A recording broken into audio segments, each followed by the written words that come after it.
And today I'm speaking with Adam Kroll and Samantha Wincher.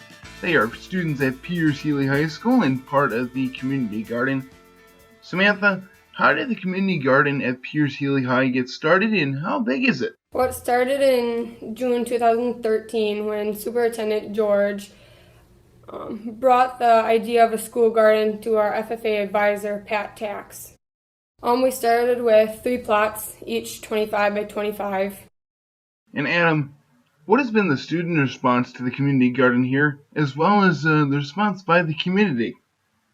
Well, we're a pretty strong egg community, so it's not probably like the response that you'd get if we were in St. Paul, but even still, there is a fair amount of students who are kind of uncomfortable with that, so it's kind of neat to put them out of their comfort zone a little.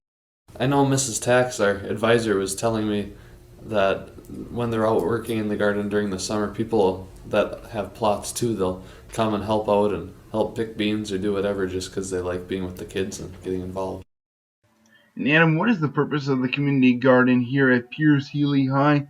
And has any of the produce been used in the schools as part of the community sustained agriculture? Intro to greenhouse, which kind of grows plants that we use that will grow the plants in the greenhouse to transplant to the garden. But I think the main purpose of the garden, at least that I see as a FFA student and president, it offers a unique place for people to learn about not only nature and themselves, but just hard work in a little different type of environment.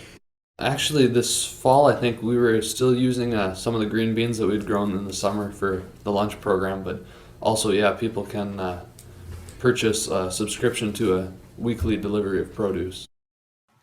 And Adam, what is one piece of advice you'd give students at Peters Healy High who may be interested in getting involved with the community garden? For me, I'd say just get out there and do it. Just try something new. You never know what it can end up being. So. And we've been speaking with Adam Kroll and Samantha Wincher.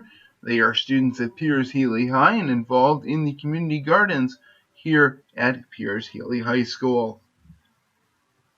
And Jim Sulphur with the University of Minnesota Extension Service Office gives us this week's update on the National Animal Health Monitoring Service's 2015 study. The 2015 NAMS. NAMS stands for National Animal Health Monitoring Service. It's a division of USDA and ERS. Basically, they just survey dairy producers in some of the larger dairy states. They take kind of a subsample and then they summarize that data. So it's all kind of farmer reported information, but I think it's always interesting to kind of look at trends in the industry and kind of what the kind of the state of the industry is. So if you're a dairy producer, you can kind of think about whether you fit in and are kind of average or fit in where most of the other producers are. If you are not a part of the dairy industry or maybe were a former dairy producer, you can think about whether this is what it was like when you were involved in dairy production. The first thing I want to highlight maybe is some record-keeping systems, what they're doing. Virtually all the farms, 95% of all the farms, keep individual animal ID of some sort or another. Most of those are ear tags and keep records on those individual animals. But over the last 10 or 20 years, the trend has continued to be more record-keeping system.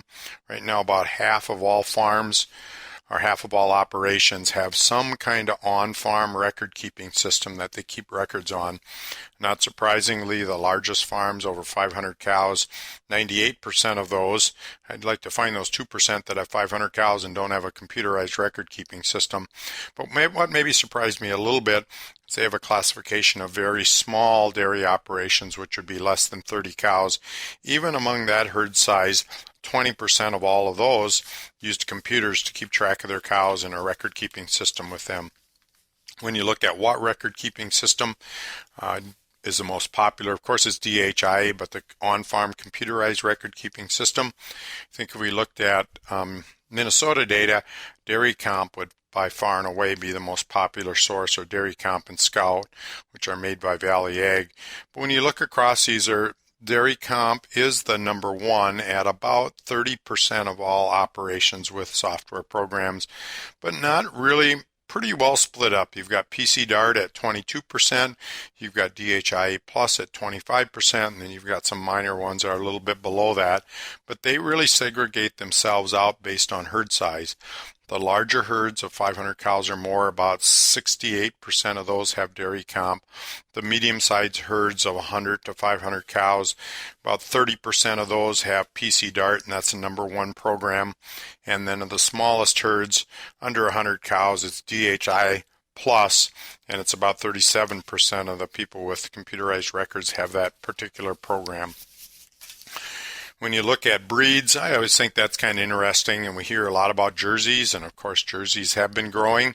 They've kind of got to look at percent of operations and percent of cows, and of course many operations have more than one breed of cows, but 90% of all operations they surveyed have Holsteins on them, and it's a total of 86% of all the cows.